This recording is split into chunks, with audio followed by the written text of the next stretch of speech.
Getting divorced. Absolutely not. Don't ever bring this up again, Dad. Why? Because he's disabled. I've endured this for 5 years. I'm done putting up with it. A sharp slap echoed through the room. Wendy was struck and fell onto the couch. I rushed over to help her, but she pushed my hand away and glared at me fiercely. Don't act so kind. You are the one who should have married Charles in the first place. Why am I the one suffering like this? Wendy is my stepsister. 10 years ago, after my mother passed away, my father married a widow from the military compound. That woman brought along a daughter, Wendy. Time passed, and both Wendy and I reached the age to get engaged. My father and Colonel Johnson were old comrades in arms and had once talked about becoming in-laws. Originally, I was supposed to be engaged to his son, Charles Johnson. But somehow, rumors began spreading that Wendy and Charles had fallen in love on their own.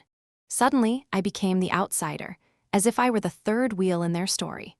At that time, I was already worn out from dealing with my cousin's family. In the end, I was forced to take my cousin's place and go to the countryside for re-education. I was sent to a remote farm in the north, where I met another set-down youth named William. He later became my husband. I later heard that on the day Charles and Wendy got married, he was called out on a sudden military mission, got injured, and became paralyzed. When Wendy found out that his legs would never recover, she started demanding a divorce. But my father stopped her. He believed that divorce was shameful and would damage the family's reputation. No one expected that 5 years later, she would still be trying to leave him. Why are you saying I should have married Charles? I asked softly. My tone calmed, but full of confusion. Weren't you the one who fell in love with him? Shut up, Emily. Wendy snapped, her voice rising. Don't pretend to be innocent. Weren't you the one who brought everyone here on purpose today? I gave a faint, bitter smile. Still the same as when you were a kid, always so hateful. Sometimes I really wish you'd just die. Her eyes turned cold and sharp, cutting into me like knives. I could only smile helplessly. She'd been caught having an affair with my cousin, but still tried to pin the blame on me. Honestly, I didn't mind seeing her scandal exposed, but it truly had nothing to do with me. William and I had gone to the provincial capital together, and after years apart, my father and stepmother came to pick us up. We happened to walk in on all of this. It was purely a coincidence. Back then, she and my cousins schemed to get me sent to the countryside so they could stay behind and enjoy their lives in comfort. Now that her affair has been exposed, doesn't that conveniently help her get the divorce she's been desperate for? In a way, I've done her a favor. She should be thanking me. Enough, my father shouted.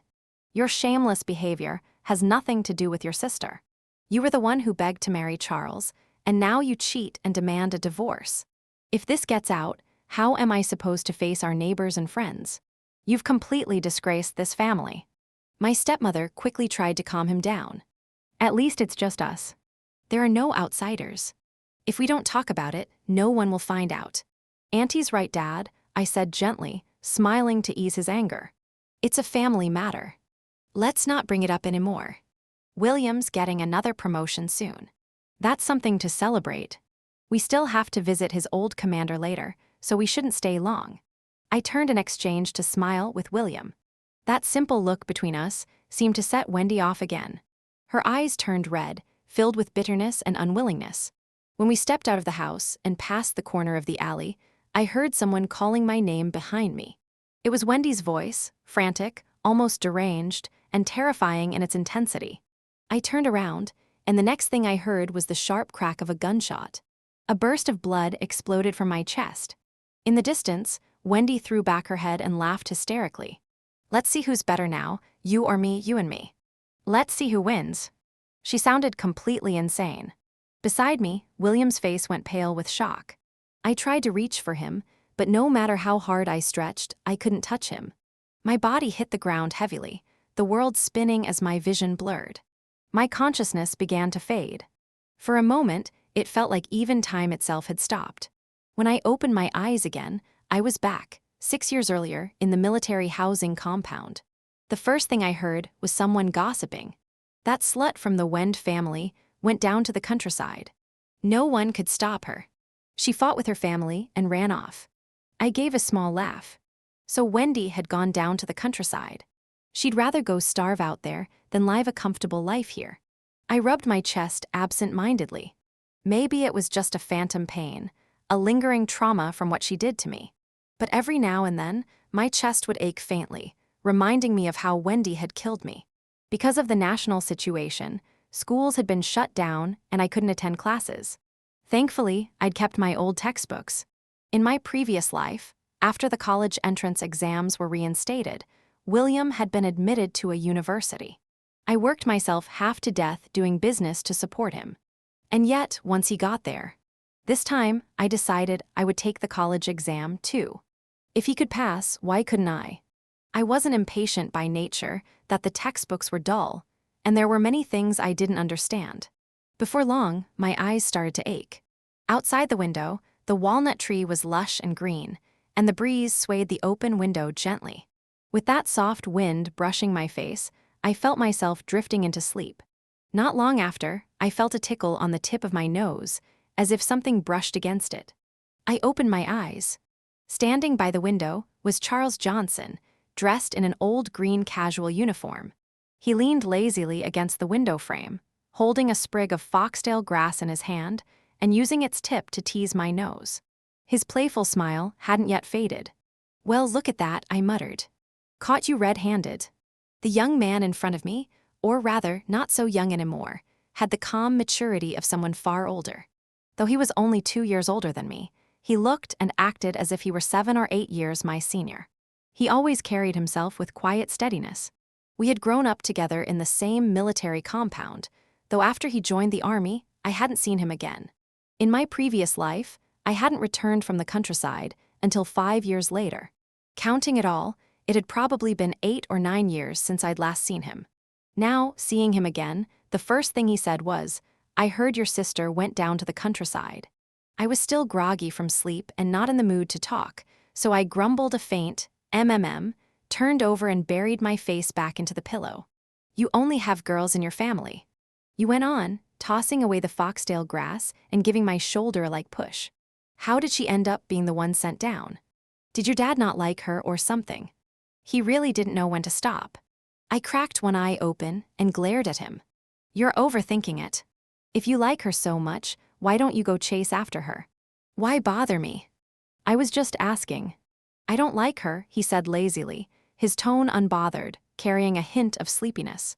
Then he glanced at the desk, noticed the open book under my arm and pulled it out, a math textbook. He flipped through it casually. "Since when did you start studying again? Why do you care?" I shot back. Is it a crime to want to study? After all his teasing, any trace of drowsiness I'd had was completely gone.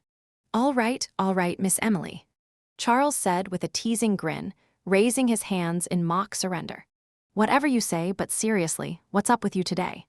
You seem different, kind of irritable, actually." "What's different about me?" I asked, raising an eyebrow. He studied me for a moment. "He used to be gentle, you know. Soft-spoken, you get scared if someone so much has raised their voice around you. But just now, you were like a tiger ready to pounce." The truth was, I had never been timid. That so-called gentleness had always been an act, a mask I wore for others. Without a mother to protect me, how could I have grown up without learning how to defend myself? After everything I'd been through, my personality had changed. Maybe it was because I'd lived too much, seen too much. Now, I just wanted to be my true self. Was that really such a bad thing? I looked at Charles and smiled. He froze for a second, then smiled back. "Good," he said softly. Not much had changed about him from my previous life. Charles was going to get engaged soon. But this time, the bride-to-be wasn't Wendy. It was me. In the work team where Wendy had been sent, there was a girl I knew well.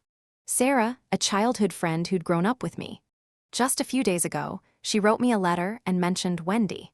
She said Wendy had gotten very close to one of the other sent-down youths and took extra care of him. The two of them seemed rather affectionate, like dry wood meeting fire. Wendy even started taking on double shifts, also that William could have more time to study. Sarah also wrote that rumors were spreading among the sent-down youths that the college entrance exams would soon be reinstated. She encouraged me to start studying again, just in case it turned out to be true. I wrote back, telling her the news was very likely real, and that she should take it seriously and start preparing too. From the moment Wendy decided to volunteer to go to the countryside, I knew exactly what she was planning. In my previous life, William's future had flourished because of my help, and now she wanted to take my place to enjoy the fruits of my labor. She was jealous of what I had built, but as the saying goes, you reap what you sow. You plant beans, you get beans, you plant flowers, you get flowers. She didn't even stop to think about who had tilled that soil in the first place. She only saw the harvest. I was curious to see what kind of mess she'd make for herself this time. In the past 2 days, my father mentioned that the Johnson family wanted to arrange an engagement between Charles and me. I refused. In my last life, there had been no real fate between us, and there was no reason to force it in this one. Thinking about how Charles had been paralyzed in my past life, left frustrated and hopeless, I felt a pain of sympathy. He'd been my childhood friend, after all. If I could somehow prevent that tragedy from happening again, that would be a good thing. But how? How could I stop it? Charles had been called away suddenly, on a mission, on the very day of his wedding to Wendy. That was 2 months from now. My father, despite his 20-some years in the military, was selfish to the core. He never thought of anyone but himself. He didn't love anyone, not even me, his own daughter. When I refused the engagement, he wouldn't accept it. And now, he'd locked me in the house for 3 days straight. It was pure tyranny. Thinking about it, it wasn't surprising. In my last life, Wendy had made a scene about divorce for 5 years, and my father never backed down. To him, I was the most obedient one. So how could I possibly fight back? When Charles heard I was being forced into an engagement, he came to see me. "You don't have to be afraid," he told me. "I've already talked to Uncle Robert. The engagement won't be brought up again. We're still the same as before. In a few days, I have to go on a trip. You should just marry someone you really like. Don't worry about what your father wants." "A trip?" I asked quickly. "Where to?" "Is it over in the Western District?" He frowned slightly. "Don't talk nonsense. That's classified information." There was a brief silence between us, awkward and heavy. Then he added, "Don't worry. It's just a small operation. Nothing dangerous." But his words only made my chest tighten. In my previous life, there had been no romantic relationship between Charles and me. But we had grown up together, and that bond meant something. No matter what, I couldn't just sit by and watch Charles end up the way he had in my previous life. After he left, I couldn't stop thinking about how to keep him from going. Once an order was issued, it couldn't be changed overnight. What could I possibly do to stop it? I never expected things to move so quickly. The very next day, Charles was sent out on his mission, while I was still locked inside the house. My father was determined to fight me to the bitter end. After thinking it over, I made up my mind. I would agree to the engagement. My plan was simple. Get Charles to come back first, and once the danger had passed, I'd find a way to break it off. It was a foolish plan, but at that point, it was my only option. I needed outside help, and this was the only way to get it. When my father heard that I'd changed my mind, he was visibly excited. I already knew he'd been dealing with some shifts in his position lately, and he was eager to use his connection with Colonel Johnson to help himself. For him, this was perfect. He could strengthen his ties, and I could use the engagement as an excuse to bring Charles back. My father personally called Colonel Johnson and invited him over to discuss the engagement. Colonel Johnson had watched me grow up, and since I'd always acted gentle and well-behaved, he'd been quite fond of me. When he arrived, he and my father exchanged a few polite words before getting straight to the main topic. Colonel Johnson was all smiles. Feigning a little shyness, I asked softly, "Uncle Johnson, since we're going to be engaged, when will Charles come back? Could he come home now, maybe just for a while?" The look on his face told me he saw right through me. He turned to my father and laughed. "Robert, see. I told you. Your daughter Emily must really like Charles. You can tell from the way she talks about him. Her feelings are written all over her face." I blinked in confusion. What feelings? Was my acting really that convincing? "The engagement will have to wait until Charles returns," he said kindly. "Orders are orders. You can't just change military commands on a whim. And Emily, dear, you mustn't be impatient. Engagements are a big deal. They take time to prepare. Don't they? My father quickly chimed in, agreeing with everything Colonel Johnson said. From their exchange, it became clear that even agreeing to the engagement wouldn't be enough to bring Charles back. I took a deep breath and decided to play along. Uncle Johnson, I said, lowering my voice. I've liked Charles since I was a little girl. You know that. I always used to follow him everywhere. But lately, I don't know what's wrong with me. Every night, I've been having nightmares about him. I see him lying in some mountain ravine, covered in blood. I wake up terrified, over and over again. I can't help it. I'm really worried about him. I know missions are important, and I'm not asking for him to come back. But could you at least find out how dangerous this one is? Please, Uncle Johnson. Could you ask someone for me? The words tumbled out of me in one breath, rapid and desperate, like bullets from a machine gun. Colonel Johnson looked conflicted. Emily, it's not that I don't worry about him, he said carefully. But I can't break protocol just because of a few dreams. Don't let your imagination run wild. Before I could reply, my father's tone hardened. You're not even married yet, and already you're making a fuss like this. Enough. Don't embarrass yourself. His face still wore a smile, but his eyes flashed with warning. I ignored him completely. Uncle Johnson, it's not about breaking rules. It's just about checking the situation, sending a little support, maybe, or even just a phone call to see how things are going. Please, I'm begging you. Perhaps it was my persistence, or maybe he simply couldn't bear to refuse me any longer. With a small, helpless smile, Colonel Johnson nodded. All right, Emily. I'll do as you ask. He picked up the phone. This is Colonel Charles Johnson, of the 7th Regiment. Connect me to Chief Chen's office, please. A pause, then the line clicked, and a voice on the other end said, Right away, sir, transferring your call now. At first, everything on the phone seemed normal. Then, through the static, I vaguely caught a few words, escaped into the mountains. As soon as I heard that, I saw the color drain from Colonel Johnson's face. I knew immediately that something had gone wrong. After hanging up, he left in a hurry. I told myself he would take care of it, that he'd find a way to handle whatever was happening. But 2 days later, the news came. Charles was injured. The cup in my hand slipped and shattered on the floor. My heart froze. How could this happen again? He was still hurt. He still couldn't escape his fate. I asked Colonel Johnson for the address of the hospital where Charles was being treated and decided I had to go see him. The green train was packed with people shoulder to shoulder.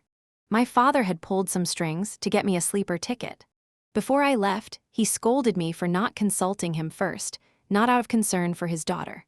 Of course, he just wanted to make sure this visit would benefit him somehow. In his mind, my trip was simply a gesture that would strengthen the relationship between our families. Nothing more. The city of Shandu was quite far from Jizhou. The train ride would take 2 full days. My back and waist ached from lying down too long, and I had to keep an eye on my belongings so nothing got stolen. The train rolled through endless plains, fields of golden wheat stretching as far as the eye could see, dotted with small, scattered villages. Then we entered the mountain region, lush green peaks rising and falling endlessly.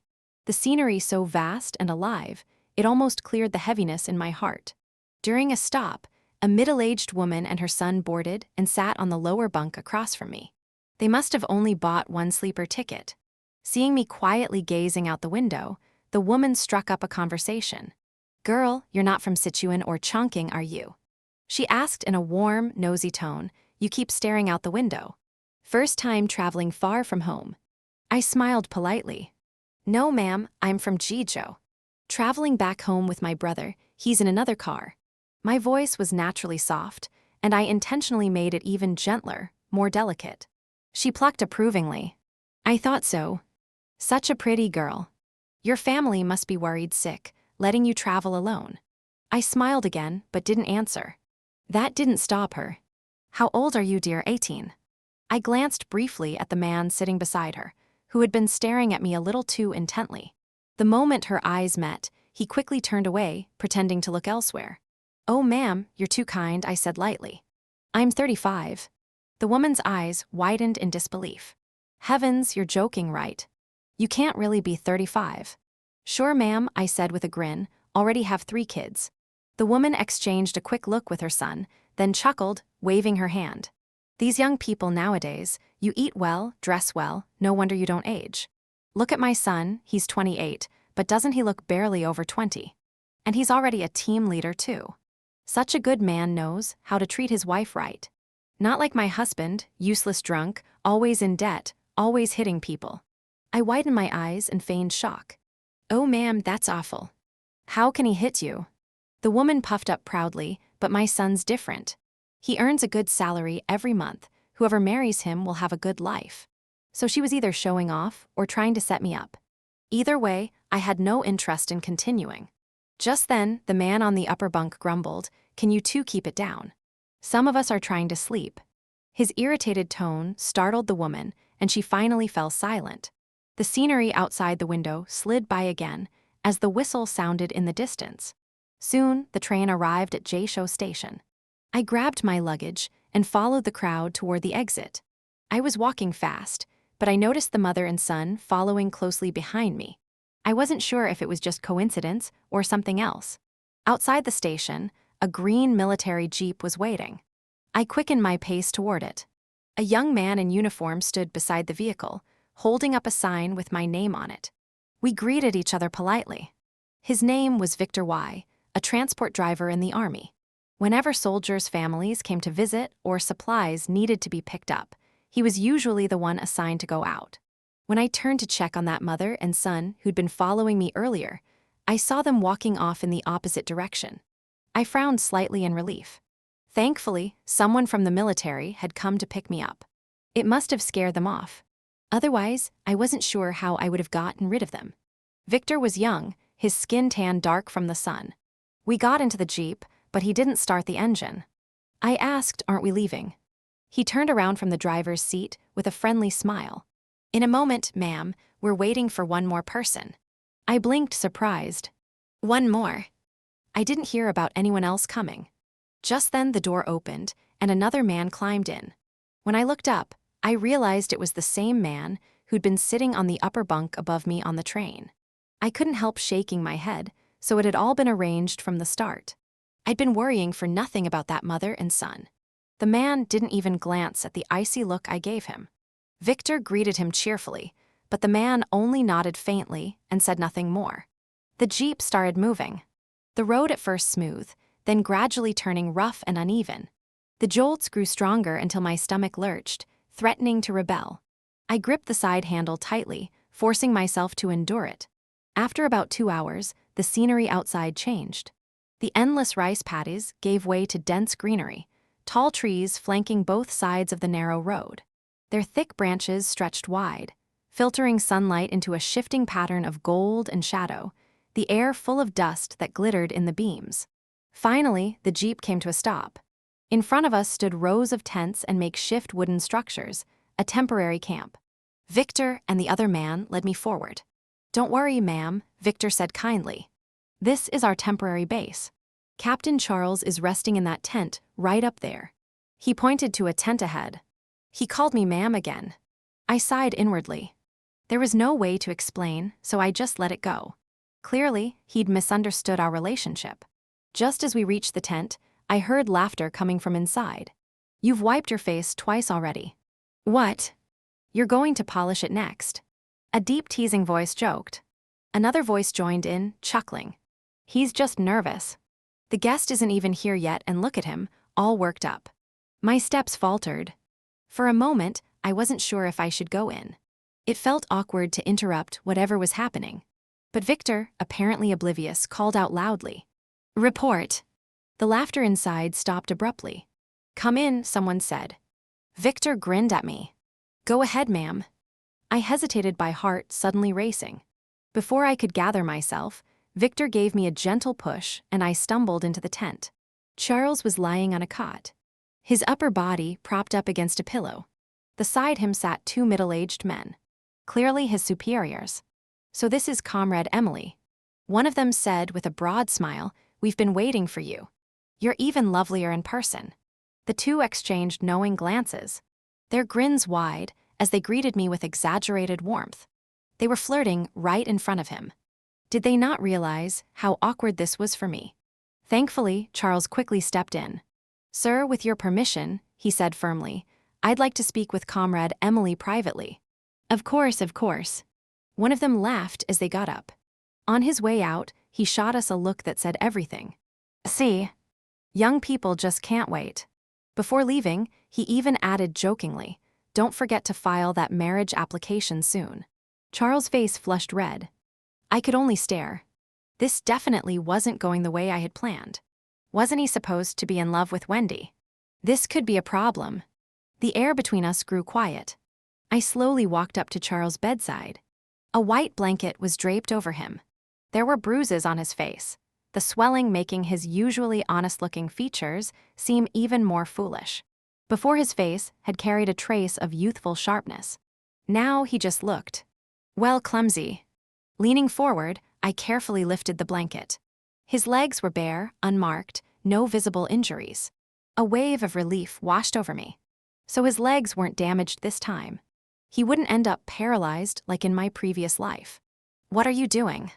Charles' startled voice snapped beside my ear. I froze, realizing what I'd just done was completely inappropriate. He sat up a little too quickly, trying to pull the blanket back over his legs and completely forgetting the wound on his upper body. The sudden movement made him wince, one hand clutching his chest as his face flushed red. Whether from pain or embarrassment, I couldn't tell. I hurriedly lowered the blanket again and supported his shoulders so he could lean back slowly. The wound on his chest was still seeping faintly through the bandages. I was about to fetch a medic when I felt a sudden warmth against my palm. I looked down. His large, calloused hand had closed over mine. His grip was rough, the skin dry and textured, but the warmth of it spread through me in an unsettling way. My heart twisted, not with affection, but something far more complicated. I was certain I didn't love Charles. Maybe when we were younger, he had been a small source of comfort in my lonely childhood. But after everything I'd lived through, time had long worn down any illusions I once had about love. I had always been cold-hearted, detached. I'd never truly loved anyone, not even my parents. Even William, whom I'd known for 5 years, had never stirred real affection in me. He was selfish, always thinking of himself. Charles was different, sincere, loyal, too full of feeling for his own good. If he ever truly fell for me, it would only bring him pain. Because I couldn't give anything back. I didn't think I even had the ability to love anyone. Gently, I removed his hand from mine and forced a small smile. "I haven't had a chance to explain yet. I was afraid you might misunderstand. I didn't agree to the engagement because I wanted to marry you. I only needed an identity so I could come see you. I was worried about you getting hurt." The faint smile on Charles' lips faded.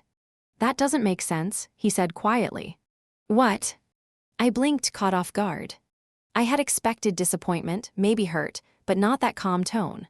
"You could have visited, even without an engagement," he said matter-of-factly, tugging lightly at the edge of his blanket. "And how would I do that?" I asked, my voice rising a little. "We grew up together, sure, but not just anyone can enter a military base. Only military family members can. Without that official connection, do you really think my father would have let me come? Just because I told him I had a dream about you being injured." I sighed. "If you hadn't ignored orders, you wouldn't have gotten hurt in the first place." I poured him a glass of water and handed it over. "Here, drink this." He accepted it but didn't take a sip. His tongue brushed along the rim of the cup as he asked softly, "Then why are you worried about me at all?" "Because we grew up together," I answered simply. "So did a lot of people," he said, looking up at me with a steady gaze. "Take Leo Shu, for example, the boy who broke his arm when you two played together as kids, or Colin Lin, who's been bedridden for years because of his weak health. You grew up with them too. Why didn't you get engaged to one of them?" He paused, his tone calm but pointed. "Don't say it's because we're closer. We both know we barely even talked growing up. So what is it you're really trying to say, Emily?" His words hit something in me.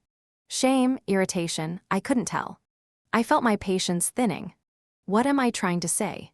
Nothing. There's no deep bond between us. Charles, I just didn't want you to die. That's all. Don't turn this into something it isn't. My voice came out sharper than I intended. Don't tell me a simple act of kindness means you get to bind me to you for life. I want us to give it a try. Charles said quietly. Maybe you'll end up liking me. Impossible. I thought immediately. I won't ever fall for anyone. I didn't reply. Gradually, I noticed the muscles in his face tighten, his expression turning tense. Maybe there was something cruel in my nature, because instead of feeling sympathy, I actually found it. I'm using a part of me wanted to toy with him, just to see how far he'd go. Fine, I said at last, but you'll have to deal with whatever happens. You're the one choosing to get close to me. If you end up getting hurt, that's on you. He smiled, his whole face lighting up over a single sentence. Watching him look so happy over something so small almost made me laugh. Charles was later transferred to the Army hospital in Chengdu. The doctor said he'd need about 2 months of recovery. I returned to Chengdu as well. Winter came quickly that year. One morning, our family received a letter from Wendy. She wrote that she had met someone she liked in the countryside, a fellow sent-down youth, and that the two of them had already gotten married. She said they'd be coming back soon. I couldn't help but feel a twisted sort of anticipation. I wanted to see her face when she eventually found out about William. He wasn't exactly a good man. Sure enough, a few days later, Wendy returned. I noticed she'd changed a lot, or maybe not. Maybe this arrogant, domineering version of her was who she had always been underneath the act. News of her marriage said tension rippling through the household. My stepmother had been walking on eggshells lately, terrified of upsetting my father. He had originally planned to marry Wendy off to the son of a high-ranking official. No one expected that she'd go to the countryside and marry someone entirely on her own. It was snowing the day they arrived. My stepmother went to the train station to meet her daughter and new son-in-law. Hearing the commotion, I looked out the window. The two of them were walking arm in arm through the falling snow, laughing softly together, flakes gathering in their hair. For a moment, they looked almost picturesque, like one of those perfect couples destined to grow old side by side. I let out a small laugh. How ridiculous. As soon as they entered the house, Wendy's complaining voice echoed through the hallway. Why didn't Dad send a car for us? Doesn't he have one? We're soaked because of this. It's fine. William's voice came gently. It's already very kind of your mother to come meet us. She must care a lot. Care my ass, when he muttered under her breath. This is his way of putting us in our place. She brushed snow off William's shoulders as she spoke. Don't say that, he said softly. Your father's anger is understandable. We did get married without his consent. Williams looked at her tenderly while she fussed over him, his eyes full of affection. When they entered the living room, my father was sitting on the couch with a newspaper in his hands, pretending to read. He had been waiting for this confrontation. The moment they stepped inside, he slammed the cup in his hand to the floor. It shattered right at Wendy's feet. Wendy shrieked in fright, jumping back. My gentle stepmother, usually so timid, did something completely out of character. She rushed forward and shoved my father's arm aside. What do you think you're doing? She cried. If you're angry, take it out on me. I'm the one who married you. Wendy has always treated you like her real father. How could you do this to her? Wendy's eyes filled instantly with tears. Her expression pure and pitiful, playing the innocent perfectly. Her act only seemed to awaken William's sense of protectiveness. He stepped forward, shielding her behind him, and bowed solemnly to my father. Sir, please allow me to call you Dad. Wendy and I truly love each other. I understand how much she means to you, and that's why you're upset. But please believe me. I'll take good care of her, William said earnestly. My father's scowl eased just barely, a fraction of a degree. Wendy quickly followed up, her tone sweet but strategic. Dad, this is William. You don't know him yet, but he's really talented. Everyone's talking about how the college entrance exams will be reinstated soon, and I know he'll definitely get into a university when the time comes. You'll have to help him out then, won't you? After all, he's your son-in-law now. My father's face darkened even further. I couldn't help letting out a short laugh, which immediately earned me a glare sharp enough to cut glass. Wendy smiled at me, unbothered. I heard you're getting engaged, Emily. Who's the lucky man? My stepmother answered before I could speak. You've met him. It's the younger son from Colonel Johnson's family. What? Wendy's eyes widened in shock. but I heard he got injured on a mission. His legs are paralyzed. If Emily marries him, wouldn't that make her a living widow? My stepmother clicked her tongue inside dramatically. Exactly, but our family values loyalty and integrity.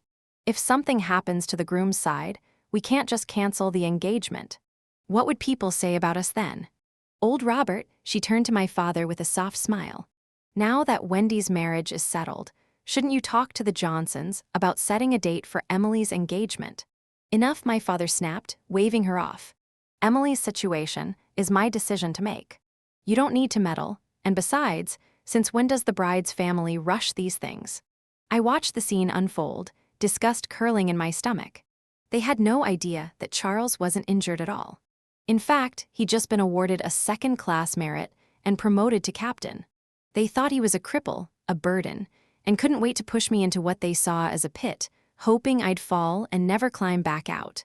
And my father, he knew more than he let on, but instead of saying anything, he just sat back, calculating what benefits he might gain from the situation. Dad, I said calmly, breaking the tense air, Charles and I already talked about the engagement. We'll do it after my college entrance exams. That way, we can celebrate both at once. Every head in the room turned toward me in surprise, even Wendy froze. You? She let out a small laugh. You're taking the college exam. You haven't even touched a textbook in years. That's just wishful thinking. When you fail, you'll embarrass Dad completely. I met her sneer with a cool smile. Even if I fail, Charles won't look down on me. But if your precious husband doesn't pass, people will just say Dad's daughter went to the countryside and ended up marrying a bumpkin. Now that's embarrassing. My words hit their mark, and Wendy's expression faltered. For once, she was speechless. The next few weeks passed quickly. The rumors about the college entrance exam being officially reinstated turned out to be true. But there was only 1 month left before the test. Everyone was scrambling to prepare. Wendy, meanwhile, couldn't seem to stay home. Every few days she'd come back to the house, asking her mother for money or taking rice and flour from the pantry. One day, her sister-in-law wanted her to arrange a job. The next, her mother-in-law was sick and needed treatment in Shandu. It was one exhausting favor after another. I often overheard her complaining to my stepmother when she came home, her voice thick with frustration. I'd lived through this once before, so I knew exactly what it was like. But Wendy wasn't like me. She bent over backward, trying to be the perfect wife, too afraid to stand up for herself. Didn't she realize? The more you tolerate, the more others will test how much you can take. Our bedrooms were separated by just one wall, and I could hear every word she said that night. She was crying to her mother again. Ever since we got married, William hasn't even touched me. His mother calls me a useless hen that can't lay eggs. I couldn't stop the quiet laugh that slipped out. Indoor at Wendy, I thought to myself, you'll have plenty more of those insults coming. My stepmother's voice came next, sharp and impatient. How can you not know how to hold on to your husband's heart? He used to be so good to you in the beginning. Mom, William's been treating me pretty well lately, Wendy said softly. It's just, I don't know what's wrong with him. He says, I could practically imagine the shy flush creeping up her face, her voice stammering like a nervous schoolgirl.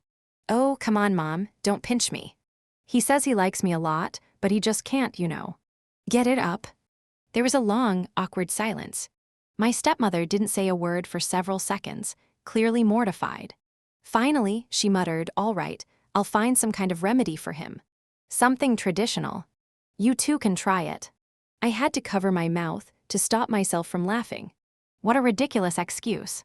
William might fool those two fools, Wendy and her mother, but I knew better. The next day, 2 big cans of malted milk powder appeared on the living room table. As Wendy was about to leave, she looked at me and said sweetly, Emily, you're timid, but not very clever. The college entrance exam is no joke. It's like 1,000 troops crossing a single plank bridge. Here, I bought you some malted milk powder. It'll help you stay strong. I smiled. Thanks. You should give some to your mom, too. At her age, she probably needs it more than I do. Then I added casually, by the way, Wendy, I heard you and William still haven't, while consummated the marriage. Why is that? Her face turned pale, then bright red. She glared at me, pure fury flashing in her eyes, as if she wanted to stab me on the spot. Without a word, she snatched up the 2 cans of malted milk powder and stormed out. Through the window, I saw her outside, stamping her foot in rage before hurling both cans straight into the trash bin. I sighed. Even if she hadn't thrown them away, I wouldn't have dared to drink that stuff. Who knew what a mad woman like her might have put in it? Time passed quickly, and the college entrance exam arrived. Since the test was announced so suddenly, none of us had much time to prepare. Luckily, the questions were relatively simple this year. When my admission notice finally arrived, I could breathe again. I'd been accepted to the Capital Normal College, an excellent school by any standard. William received his letter too. He'd been admitted to Capital University, one of the top institutions in the country. I couldn't deny it. When it came to studying, he had always been disciplined and ambitious. The very day the acceptance letters arrived, Wendy showed up at her mother's house to share her good news. She was only 3 months pregnant, but she walked like she was about to give birth any day. That's right. Wendy was pregnant. I couldn't help sighing. She really did know how to trap herself. William didn't even want to touch her, so why rush to have his child? Poor kid, I thought. It wasn't his fault, his mother was so desperate. Just as I'd once said, I wanted double happiness. The same wish came true for me. Charles and I got engaged without a hitch. After 4 months of recovery, he was almost completely healed. I could tell he was genuinely happy.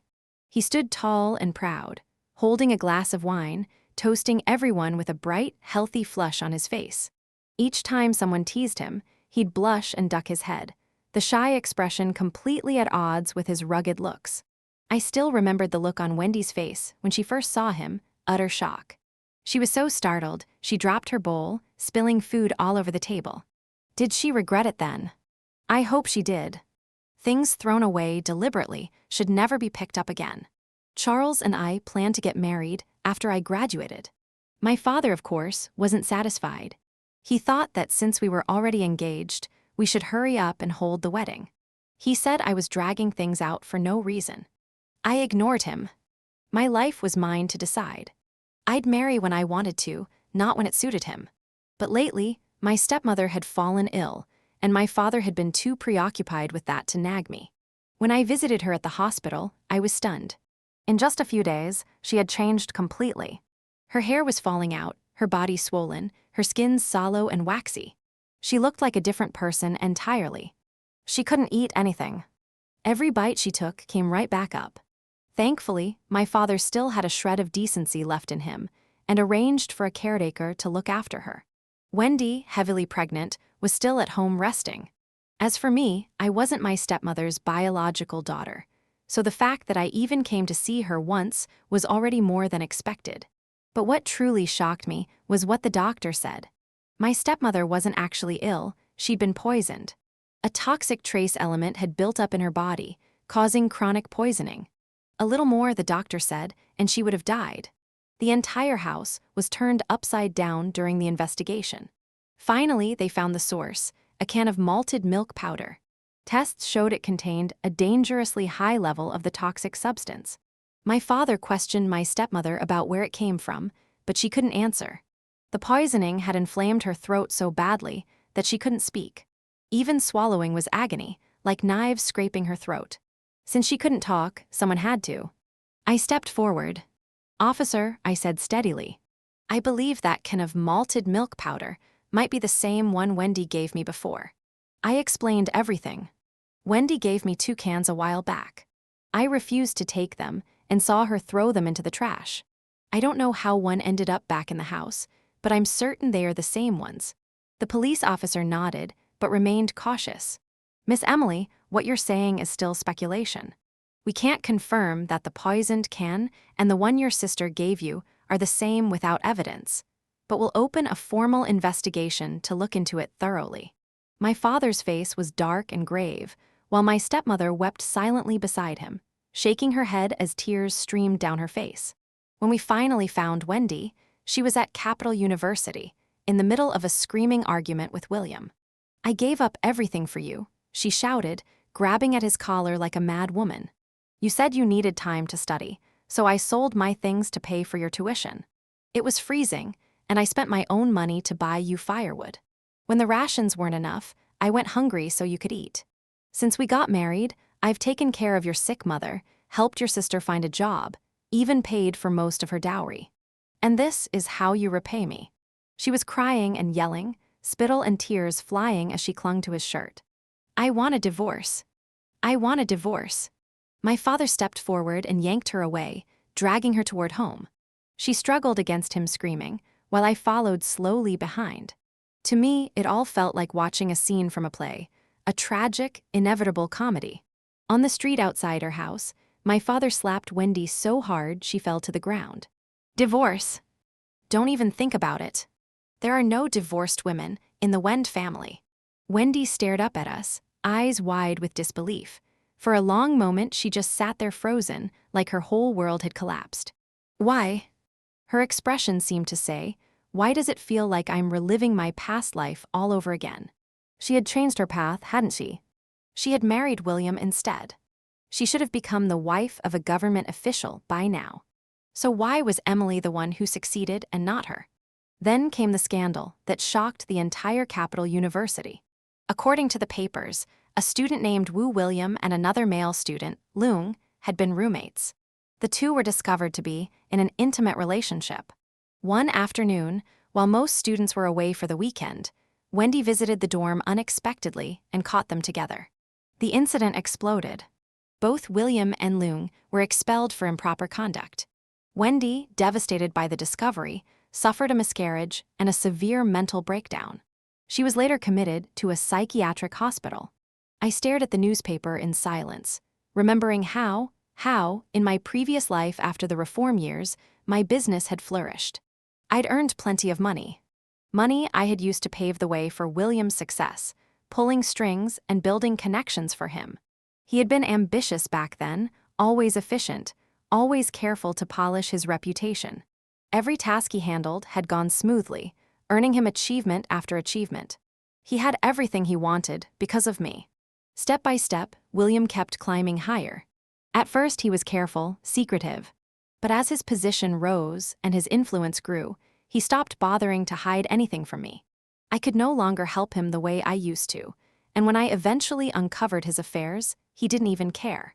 After all, if one of us fell, we'd both go down together.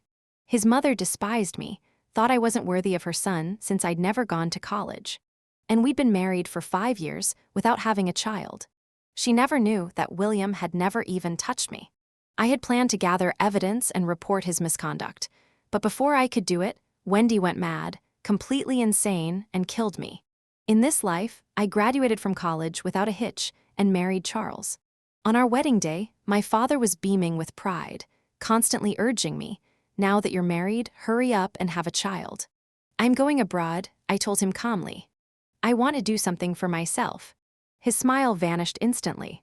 "You're being reckless," he snapped, scolding me for being restless and disobedient. "Restless?" I asked quietly. "Stepmother was always obedient, wasn't she? Then why did you bring that can of malted milk powder home and give it to her?" He froze. The blood drained from his face as he stared at me in disbelief. I smiled, baring my teeth. "Don't be afraid, she's already dead."